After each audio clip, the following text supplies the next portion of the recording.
Il est tard et mes paupières sont toujours closes.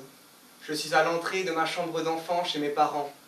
Chaque poster me fixe comme pour me dire quelque chose.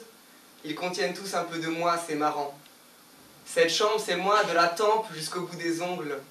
Elle aura vu défiler des amis, des tantes, des cousins et des oncles. Ici, j'ai ri, espéré, pleuré et souffert. Mais allez rentrer dans ma chambre d'enfant, je vous ai ouvert.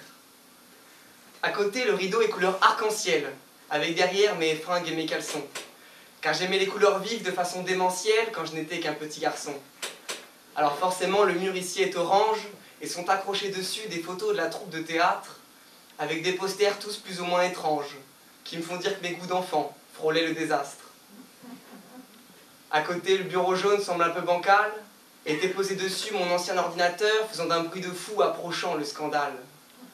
En face, nouveau mur orange avec un gigantesque planisphère, car ma soif de connaissances, rien ne pouvait la satisfaire. Avec mon pote Lionel, on avait appris toutes les capitales, les drapeaux et les pays, même si depuis, bien sûr, nos mémoires ont quelque peu dépéri.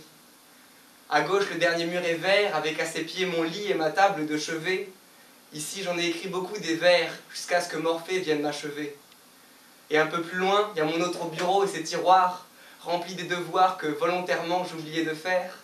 Et puis enfin, il y a mon grand miroir, qui a surtout connu des boutons blancs et des sourires de fer. Donc voilà, tu as pu visiter ma chambre et peu importe ce que tu en penses, elle reflète les moindres aspects, les moindres recoins de mon enfance.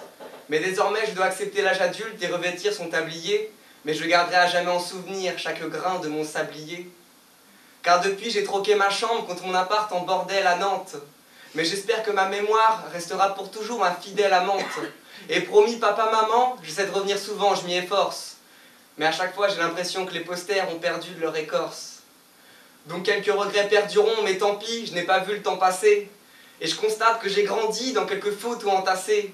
Mais si l'insouciance est en lambeaux et que la naïveté s'est faite la belle, j'ai encore plein de souvenirs comme flambeaux et désespoir à l'appel. Donc ouais, j'ai délaissé mes cartes Pokémon pour ma carte bancaire et ma carte vitale. Mais je vais pas pour autant faire de longs discours victimaires à 10 balles. Et puis bon, adulte accompli, cela reste à voir, je suis pas encore tout à fait. Car je n'aime toujours pas le chocolat noir et toujours pas le café. Mais je crois quand même que je suis un adulte et que la sentence est irrévocable. Et chaque jour je crapahute en essayant toujours d'être irréprochable. Alors puisque ma jeunesse a cramé, je garde précieusement ces cendres d'antan. C'est ce que je me dis en venant de refermer la porte de ma chambre d'enfant. Wow.